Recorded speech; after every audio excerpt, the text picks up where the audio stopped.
sun sallaafa hin godhu gara Affaar kanaan immoo haalli qilleensaa teessumni lafaa Itoophiyaadhaaf kan aanjoo akkan taane warri lola 1998 irratti hirmaatan loltootas warra siyaasaa hedduu isaanii dubbiseen jira akka malee ulfaataadha.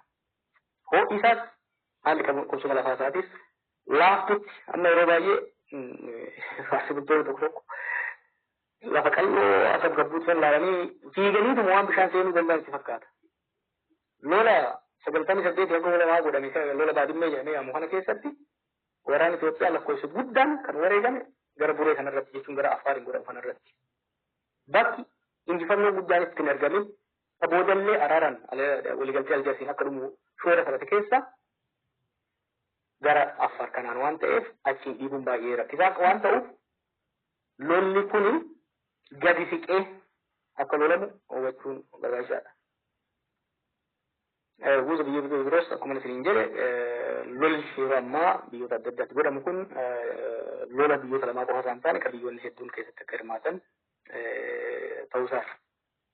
Kanarraa ka'uudhaan dheerinni injifannoo kan murteessuu danda'u akka amma namoonni keenya jaan loltoonni Shaabiyaa dulloomaniiru lakkoofsi uummata isaanii xiqqaadha lafti isaanii xiqqaadha bifa jaaniin miti bara ammaa kana. Yaman keessatti huutiin waan akka hin qabdu. Garuu waggaa dila kana humna dila kana dura dhaabachuu kan dandeesseef maal guutuu Iraanii qabaachaa turte jechuudha.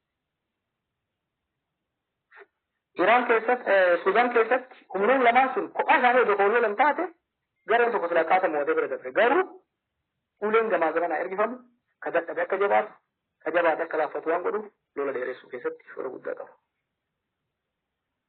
Qabxiin biraa waa'ee lolaa gaafa hubachuu qabnu haala hawaasummaadha.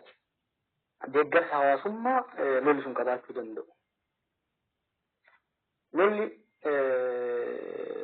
keessattuu lola biyyoolessaa sadarkaa biyyaatti hoggaa godhamu loltuu jiruuf hamilee kennuudhaaf loltuu haaraa dabalachuudhaaf leechalloo takkaa'uu qabeenya lola saniif barbaachisu maddisiisuudhaaf